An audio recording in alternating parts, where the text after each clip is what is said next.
صالح علیہ السلام کی قوم کو قوم سمود کہا جاتا ہے۔ قوم سمود کا نام ان کے بزرگ سمود بن جیشر کی طرف منسوب ہے۔ قوم سمود عرب کے مغربی و شمالی علاقوں میں آباد تھی۔ ان کے دارالحکومت کا نام الحجر تھا، جس کا موجودہ نام مدائن صالح ہے، جو حجاز سے شام کو جانے والے ایک قدیم راستے پر واقع ہے۔ قوم سمود اپنے زمانے کی تہذیب یافتہ قوم تھی۔ وہ میدانوں میں قلعے اور محلات تعمیر کرتے تھے اور پہاڑوں کو تراش کر عالی شان محلات بناتے تھے۔ چنانچہ مدائن صالح میں آج تک ان عمارتوں کے آثار نمایاں طور پر موجود ہیں۔ بعض روایات کے مطابق رسول کریم صلی اللہ علیہ وآلہ وسلم غزوہ تبوک کو جاتے ہوئے اس علاقے سے گزرے تو آپ صلی اللہ علیہ وآلہ وسلم نے اس کنویں کی نشاندہی فرمائی جس سے ناقہ صالح یعنی حضرت صالح علیہ السلام کی اونٹنی پانی پیتی تھی، اور فجن ناقہ نامی وہ درہ بھی دکھایا جہاں سے بعض روایات کے مطابق اونٹنی نکلی تھی۔ حضرت صالح علیہ السلام کی قوم کے لوگ مشرک تھے۔ وہ لکڑی اور پتھر کی مورتیوں کو خدا مانتے تھے، ان مورتیوں کی پوجا کرتے اور ان کے سامنے سر جھکاتے تھے۔ وہ ان کو سجدہ کرتے اور ان سے دعائیں مانگتے تھے۔ جھوٹ بولنا، چوری کرنا، ایک دوسرے کو قتل کر دینا ان کا روز کا کام تھا۔ عورتیں بے حیا تھیں، ان کے دلوں میں نہ خدا کا ڈر تھا نہ خدا کا خیال تھا۔ جو آدمی طاقت والا ہوتا وہ اسی پر جان دیتی تھی۔ یہ سب باتیں اللہ تعالیٰ کو پسند نہیں ہیں۔ یہ سب برائیاں ان میں اس وجہ سے تھیں کہ جب انسان کے دل میں خدا کا خیال اور قیامت کا ڈر موجود نہ ہو تو انسان نہیں رہتا بلکہ شیطان بن جاتا ہے۔ سو وہ سب لوگ بھی انسان سے شیطان بن گئے تھے۔ مگر انہی شیطانوں کے درمیان ایک بزرگ ایسے تھے جو ہر برائی سے نفرت کرتے تھے۔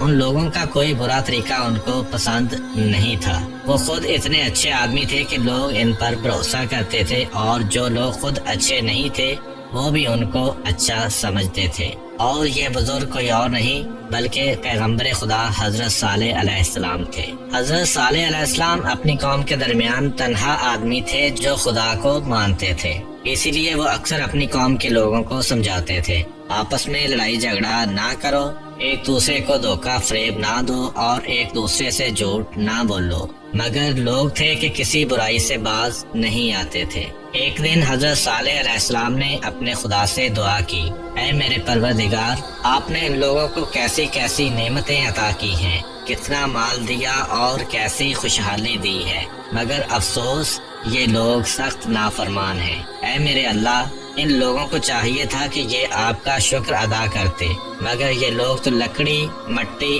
اور پتھر کی مورتیوں کا شکر ادا کرتے ہیں۔ اے میرے خدا، ان لوگوں کی حالت کیسے سدھر سکتی ہے؟ یہ لوگ اپنے برے کاموں سے کیوں کر باز آ سکتے ہیں؟ ان لوگوں کے دل کیسے پھر سکتے ہیں؟ اپنی قوم اور قبیلے سے دور ایک سنسان جگہ پر حضرت صالح علیہ السلام اپنے پروردگار سے دعا کر رہے تھے۔ اتنے میں اللہ تعالیٰ کی طرف سے حضرت جبرائیل علیہ السلام تشریف لائے اور حضرت صالح علیہ السلام کو اللہ تعالیٰ کا پیغام پہنچایا۔ اے صالح علیہ السلام، آج سے میں نے تجھے اپنا پیغمبر بنایا، جاؤ اور ان لوگوں کو سیدھے راستے کی طرف بلاؤ۔ پہلے تو حضرت صالح علیہ السلام یہ سوچ کر گھبرائے کہ ان کے قدوں پر ایک بھاری بوجھ آ پڑا ہے، مگر پھر انہوں نے سوچا جتنی بڑی ذمہ داری ہے اس سے زیادہ بڑی ذات اللہ کی ہے جو میری مددگار ہے۔ یہ سوچ کر حضرت صالح علیہ السلام دل ہی دل میں بہت خوش ہوئے۔ انہوں نے فیصلہ کیا کہ وہ اس قوم کو اللہ کے راستے کی طرف بلائیں گے، لوگوں کو برے کاموں سے منع کریں گے اور انہیں سمجھائیں گے کہ وہ مورتیوں کی پوجا کرنا چھوڑ دیں، ایک اللہ کی بندگی کریں اور سب لوگ اسی سے مرادیں مانگیں۔ حضرت صالح علیہ السلام نے سب سے پہلے اپنے گھر کے لوگوں کو بتایا، اللہ تعالیٰ نے مجھے اپنا پیغمبر بنایا ہے اور حکم دیا ہے کہ اس قوم کو اس کا پیغام سناؤں۔ پھر وہ اپنی قوم کے لوگوں کے پاس گئے اور ان سے کہا، اے میری قوم کے لوگوں، اللہ تعالیٰ نے مجھے اپنا نبی بنایا ہے، اس نے مجھے حکم دیا ہے کہ میں تمہیں اس کا پیغام سناؤں۔ اے میری قوم کے لوگوں، سنو، اللہ میرا اور تمہارا پیدا کرنے والا ہے، وہ ایک ہے، وہی ہم سب کو روزی دیتا ہے۔ اس نے تمہیں صحت کے ساتھ طرح طرح کی نعمتیں دی ہیں، تمہیں چاہیے کہ اس کا شکر ادا کرو، اس کی بندگی کرو اور اسی کے آگے سجدہ کرو۔ اے میری قوم کے لوگو، شیطان ہمارا بہت بڑا دشمن ہے، اس نے تمہیں بہکا دیا ہے۔ دیکھو تم اللہ کی بندگی کرنے کی بجائے بتوں کی پوجا کرنے لگے ہو۔ سنو، یہ بت جن کو تم اپنے ہاتھوں سے بناتے ہو تمہارے کسی کام کے نہیں ہیں، یہ بے جان ہیں اور خود تمہارے ہاتھوں کے بنائے ہوئے ہیں۔ اے میری قوم کے لوگو، تم ان بتوں کی پوجا چھوڑ دو، اللہ کا حکم مانو اور اسی کو سجدہ کرو، اسی کے آگے جھکو اور اسی سے اپنی مرادیں مانگو۔ اے میری قوم کے لوگو، اگر تم نے اللہ کا حکم نہیں مانا اور بتوں کی پوجا کرتے رہے تو پھر وہ برائیاں بھی تم سے نہیں چھوٹ سکتی جن میں تم مبتلا ہو۔ اے میری قوم، جھوٹ بولنا، چوری کرنا، دوسروں کا مال کھانا اور اپنے سے کمزور لوگوں پر ظلم کرنا سبھی گناہ کی باتیں ہیں۔ تمہاری یہ بری بری باتیں اللہ تعالیٰ کو پسند نہیں ہیں۔ اگر تم ان باتوں سے باز نہیں آئے تو مجھے ڈر ہے کہ تم پر اللہ تعالیٰ کا غضب نازل ہوگا۔ اگر اللہ تعالیٰ کا غضب نازل ہوا تو کوئی تم کو اس سے بچانے والا نہیں ہوگا۔ ان لوگوں میں سے ایک نے پوچھا، اللہ تعالیٰ کا غضب کیا ہے؟ حضرت صالح علیہ السلام نے جواب دیا، یہ جو تم کو طرح طرح کی نعمتیں حاصل ہیں تم سے چھن جائیں گی، جو تم خوشحالی کی زندگی گزارتے ہو تم سے رخصت ہو جائے گی، نہیں معلوم کہ ایسے وقت میں تمہارا کیا حال ہوگا۔ حضرت صالح علیہ السلام کی باتوں کو لوگوں نے غور سے سنا، مگر انہوں نے ان کی باتوں پر کوئی دھیان نہیں دیا۔ انہوں نے ان باتوں کو ایک کان سے سنا، دوسرے سے اڑا دیا۔ ایسے لوگ ہر زمانے میں اور ہر جگہ پائے جاتے ہیں۔ وہ جن کاموں کے عادی ہوتے ہیں ان کے خلاف کوئی نئی بات سن لیں تو سنتے ہی غصے میں آ جاتے ہیں۔ حضرت صالح علیہ السلام کی قوم کے لوگ جن برے کاموں کے عادی تھے ان کے خلاف باتیں سن کر جٹ بگڑ گئے اور کہنے لگے، اے صالح علیہ السلام، ہمارا خیال تو یہ تھا کہ تم بڑے سمجھدار انسان ہو، مگر اب تمہاری باتیں سن کر اندازہ ہوا ہے کہ تم دیوانے ہو گئے ہو، کیونکہ تمہاری یہ ساری باتیں بڑی بے تکی اور بے ڈھنگی ہیں۔ بھائی، جن بتوں کو ہمارے باپ دادا پوجتے رہے ہم بھی انہی کو پوجتے ہیں، مگر تم ہو کہ ہمارے ان معبودوں کو برا بھلا کہنے لگے ہو۔ قوم کے کچھ مالدار لوگوں نے کہا، اے صالح علیہ السلام، یہ تو بتاؤ کہ کیا تم ہم سے بڑھ کر سمجھدار ہو؟ ہمارے درمیان تو ایسے ایسے سردار لوگ ہیں جو تم سے کہیں زیادہ سمجھدار ہیں، ان کے پاس دولت بھی زیادہ ہے اور ان کا قبیلہ بھی بڑا ہے۔ اگر اللہ تعالیٰ کسی کو نبی بنانے والے ہی تھے تو یہ لوگ اس کے تم سے کہیں زیادہ حقدار تھے۔ اللہ تعالیٰ انہی میں سے کسی کو نبی بنا دیتے تو بہتر تھا۔ حضرت صالح علیہ السلام نے جواب دیا، لوگوں، مجھے اپنی دولت مندی کا دعویٰ نہیں ہے، باقی رہا سمجھدار اور نیک ہونے کا معاملہ، سچ پوچھو تو میں ایسا بھی کوئی دعویٰ نہیں رکھتا۔ البتہ یہ بات بھی اللہ ہی کو معلوم ہے کہ کون زیادہ سمجھدار ہے اور کون ناسمجھ ہے، کون زیادہ نیک ہے اور کون برا ہے۔ لوگوں، میں تو کوئی دعویٰ اپنی طرف سے نہیں کرتا، اللہ تعالیٰ نے مجھے نبی بنایا ہے اور اسی نے حکم دیا ہے کہ میں تمہیں اس کا پیغام سناؤں۔ سچ تو یہ ہے کہ اللہ ہی کو اس بات کا بھی اختیار ہے کہ وہ جس کو چاہے نبی بنائے۔ اس نے مجھے جو حکم دیا ہے میں اس پر عمل کر رہا ہوں۔ اب یہ تمہارا کام ہے کہ تم میری بات مان لو کہ جس میں تمہاری ہی بلائی ہے، اگر نہ چاہو تو نہ مانو، مگر اس میں تمہاری کوئی بلائی نہیں۔ قوم کے لوگوں نے کہا، اے صالح علیہ السلام، ہم تمہاری بات ماننے کو تیار نہیں ہیں، تم اصل میں ہم پر سرداری کرنا چاہتے ہو اور ہمیں دھوکہ دینے کے لیے یہ دعویٰ لے کر آئے ہو کہ اللہ تعالیٰ نے تمہیں اپنا نبی بنایا ہے۔ نہ ہم تم کو اپنا سردار بنانے کو تیار ہیں اور نہ تمہیں اپنا نبی ماننے کو تیار ہیں۔ حضرت صالح علیہ السلام کو قوم کے لوگوں کی باتیں سن کر بڑا دکھ ہوا۔ انہوں نے پھر بھی ہمت نہ ہاری اور ان کے جواب میں کہا، اے میری قوم کے لوگوں، تم بڑے ناسمجھ ہو، بھلا میں تم سے کب کچھ مانگتا ہوں؟ نہ مجھے مال و خزانہ چاہیے، نہ مجھے سرداری چاہیے، مجھے اس بات کی بھی خواہش نہیں کہ میں تم پر اپنا حکم چلاؤں۔ میں تو اپنے آپ کو تمہارا خدمت گزار جانتا ہوں اور تمہاری وہ خدمت بجا لانا چاہتا ہوں جس کا حکم مجھے اللہ تعالیٰ نے دیا ہے۔ سنو، مجھے ٹھیک ٹھیک پہچاننے کی کوشش کرو، میں تم سے کوئی لالچ نہیں رکھتا، میں تمہاری بھلائی چاہتا ہوں اور اپنے رب سے دعا کرتا ہوں کہ وہ تمہیں صحیح راستے پر چلنے کی توفیق دے تاکہ تم دنیا اور آخرت میں سرخرو ہو جاؤ۔ حضرت صالح علیہ السلام کی باتیں سن کر تھوڑے سے لوگ ان پر ایمان لے آئے، مگر بڑے بڑے سردار ان کے بالکل خلاف ہو گئے۔ پھر بھی حضرت صالح علیہ السلام نا امید نہ ہوئے اور انہوں نے اپنا کام جاری رکھا۔ وہ بڑے خلوص اور محبت کے ساتھ لوگوں کو سمجھاتے رہے، مگر جتنا انہوں نے سمجھایا قوم کے بڑے بڑے سردار اتنے ہی ان کے دشمن ہو گئے۔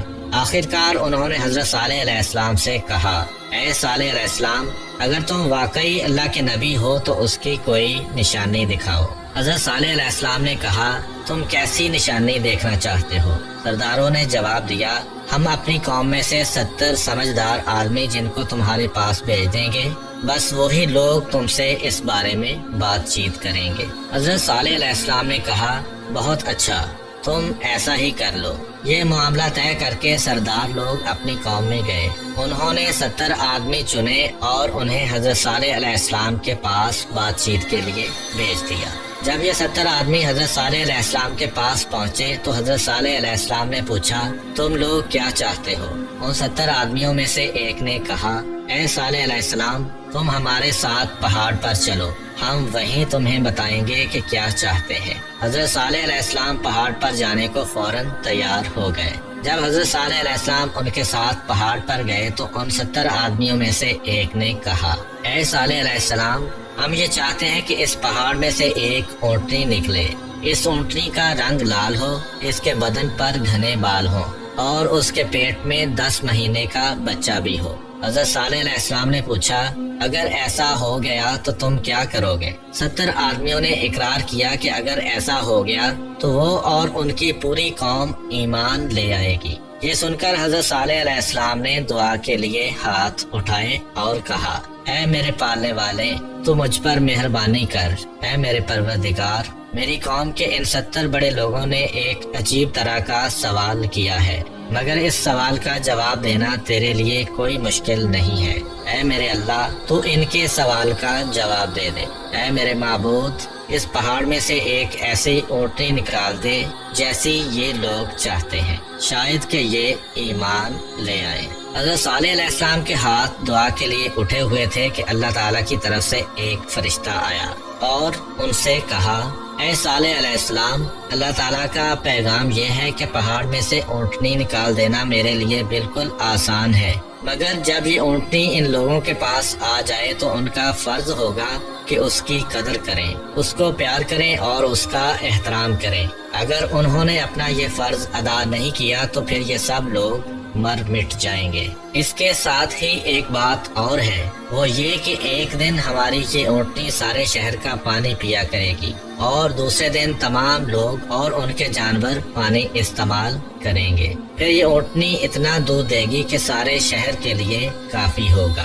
حضرت صالح علیہ السلام نے قوم کے 70 آدمیوں کو یہ ساری باتیں بتا دیں۔ 70 آدمیوں نے کہا، ٹھیک ہے، اگر تمہارا خدا اس پہاڑ میں سے اونٹنی نکال دے تو ہم لوگ یہ سب باتیں ماننے کو تیار ہیں۔ 70 آدمیوں کا یہ اقرار کرنا تھا کہ اچانک پہاڑ کی ایک چٹان پھٹ پڑی۔ اس چٹان میں سے ایک بڑی سی اونٹنی نکل آئی۔ اس اونٹنی کے پیٹ میں بچہ بھی تھا۔ تب ان 70 آدمیوں نے کہا، اے صالح علیہ السلام، ہم یہ چاہتے ہیں کہ اس اونٹنی کے پیٹ میں سے بچہ ابھی ابھی پیدا ہو جائے۔ یہ سن کر حضرت صالح علیہ السلام نے پھر دعا مانگی۔ حضرت صالح علیہ السلام کی یہ دعا بھی قبول ہوئی اور اونٹنی نے اسی وقت بچہ دے دیا۔ یہ دیکھ کر وہ 70 آدمی خدا پر ایمان لے آئے۔ پھر ان 70 آدمیوں کو دیکھ کر دوسرے بہت سے لوگ بھی ایمان لے آئے۔ پھر سب لوگ حضرت صالح علیہ السلام کے ساتھ ہو گئے۔ یہ حالت دیکھ کر قوم کے بڑے بڑے سرداروں کو پریشانی ہونے لگی۔ انہوں نے سوچا کہ سب لوگ تو حضرت صالح علیہ السلام کی بات ماننے لگے ہیں، اب ان کی سرداری کس پر چلے گی؟ یہ سوچ کر انہوں نے لوگوں کو بہکانا شروع کر دیا اور حضرت صالح علیہ السلام کے خلاف باتیں کرنے لگے۔ جب انہوں نے دیکھا کہ اس طرح کام نہیں چلتا تو انہوں نے حضرت صالح علیہ السلام کی اونٹنی کو مروا دینے کا پروگرام بنا لیا۔ قوم کے ان سرداروں نے کچھ نوجوانوں کو دولت کا لالچ دیا۔ ان سے کہا کہ اگر وہ اونٹنی کو مار ڈالیں تو پھر جتنی دولت مانگیں گے ان کو دی جائے گی۔ روایت میں ملتا ہے کہ ان نوجوانوں کے سرغنہ کا نام کیدار تھا۔ چنانچہ اس کے بعد ان نوجوانوں نے حضرت صالح علیہ السلام کی اونٹنی کو تنگ کرنا شروع کر دیا۔ جب انہوں نے دیکھا کہ اونٹنی کو تنگ کرنے سے کچھ نہیں بگڑتا تو پھر اسے جان سے مار ڈالنے کا ارادہ کر لیا، مگر اس کے لیے وہ موقع کی تاک میں لگے رہے۔ ایک دن حضرت صالح علیہ السلام کی اونٹنی کے پانی پینے کی باری تھی۔ اس دن قوم کے جانور بند رہنے چاہیے تھے، مگر کچھ لوگوں نے اپنے جانور بھی کھول دیے۔ یہ وہی لوگ تھے جن کی نیت خراب تھی۔ ایک طرف سے ان کے جانور میدان میں پہنچے، دوسری طرف سے حضرت صالح علیہ السلام کی اونٹنی نکلی۔ ان جانوروں نے اب تک اس قد و قامت کی اونٹنی نہیں دیکھی تھی۔ سارے جانور میدان چھوڑ کر بھاگ نکلے۔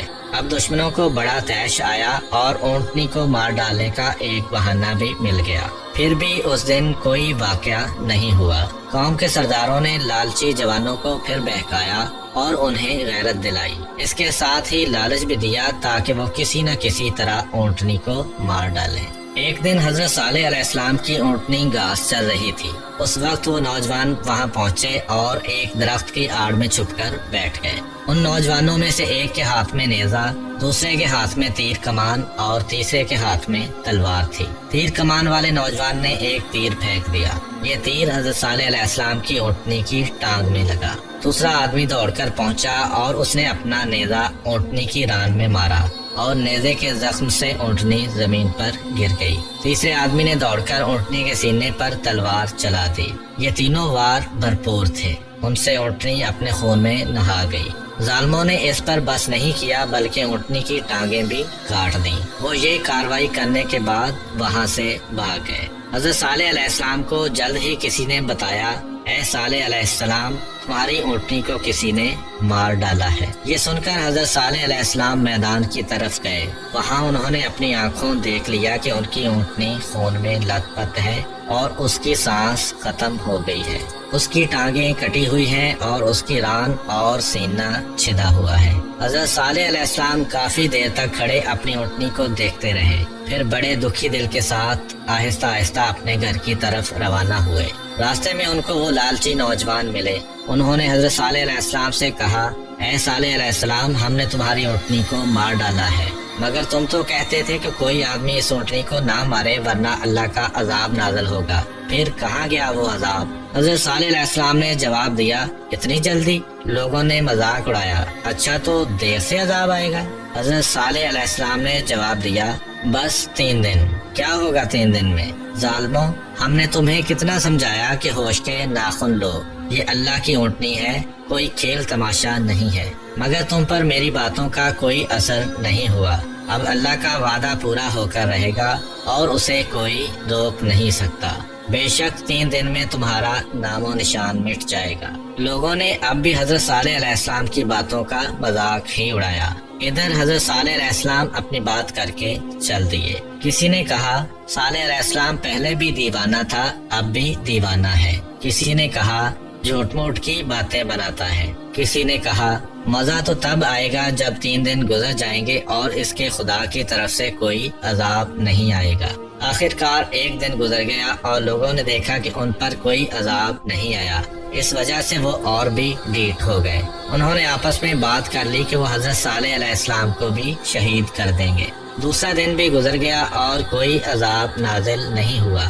ظالموں نے سوچا، سچ مچ حضرت صالح علیہ السلام کی بات غلط ہے، مگر آخرکار تیسرا دن ان کی ہلاکت کا سامان لے کر آ پہنچا۔ دن کا وقت اچانک رات کا وقت بن گیا تھا۔ صبح کا وقت تھا اور بس سورج نکلا ہی تھا کہ یوں سمجھو وہ غائب ہو گیا۔ پھر چاروں طرف اندھیرا ہی اندھیرا چھا گیا۔ یہ اندھیرا اور گہرا ہوتا چلا گیا۔ کچھ پتہ نہیں چلتا تھا کہ آسمان کے بادل زیادہ سیاہ ہیں یا زمین پر پھیلا ہوا اندھیرا زیادہ سیاہ ہے۔ اچانک چاروں طرف لوگوں کی چیخ و پکار شروع ہو گئی اور جو آدمی جہاں تھا وہ وہیں رہ گیا۔ پھر اس زور سے بادل گرجنے لگے کہ کانوں کے پردے پھٹ گئے۔ بجلی کی کڑک چمک اور طوفان کا زور ایسا تھا کہ اندھیرے میں بھاگتے ہوئے آدمی اور جانور ایک دوسرے سے ٹکرا کر مرنے لگے۔ اس طوفان سے کوئی آدمی، کوئی جانور، کوئی مکان اور کوئی درخت سلامت نہیں رہا اور جو کچھ بھی تھا وہ تباہ ہو کر رہ گیا۔ جبکہ اللہ تعالیٰ نے حضرت صالح علیہ السلام اور ان کے ماننے والوں کو محفوظ رکھا۔ شاید اللہ تعالیٰ نے حضرت صالح علیہ السلام کے ذہن میں یہ بات ڈال دی تھی اور حضرت صالح علیہ السلام اپنے چند ساتھیوں سمیت عذاب آنے سے پہلے ہی کہیں چلے گئے تھے۔ پھر جب عذاب آ چکا اور طوفان تھم گیا تو وہ واپس لوٹے۔ انہوں نے اس پوری بستی پر حسرت بھری نگاہ ڈالی جو ان کی آنکھوں کے سامنے تباہ ہوئی پڑی تھی۔ تب انہوں نے کہا، اے لوگو، میں نے تمہیں بار بار سمجھایا اور بار بار خدا کے غضب سے ڈرایا، مگر تم نے کوئی خیال نہ کیا اور میری بات نہ مانی۔ افسوس، تمہارے کرتوتوں نے آخر کار تمہیں تباہ کر کے رکھ دیا۔ اے کاش تم میری بات مانتے، اے کاش تم بتوں کی پوجا سے باز آتے، اور اے کاش تم ایک خدا کی بندگی اختیار کر لیتے۔ یہ کہہ کر حضرت صالح علیہ السلام اپنے ساتھیوں کو لے کر وہاں سے کسی دوسری جگہ چلے گئے۔ امید کرتا ہوں کہ آپ کو آج کی ویڈیو پسند آئی ہوگی۔ اگر آپ کو ہماری ویڈیو پسند آئی ہے تو ویڈیو کو لائک کریں اور دوسروں کے ساتھ شیئر بھی ضرور کریں۔ مزید اس طرح کی اسلامک ویڈیوز دیکھنے کے لیے سبسکرائب کریں ہمارا چینل جی ایس اسلامک، اور ساتھ والے بیل آئیکن کو بھی پریس کر دیں تاکہ جب بھی ہم کوئی نئی ویڈیو اپلوڈ کریں تو آپ کو اس کا نوٹیفیکیشن مل سکے۔ ملتے ہیں اسی طرح کی ایک اور نئی ویڈیو کے ساتھ، تب تک کے لیے اجازت دیجیے۔ اللہ حافظ۔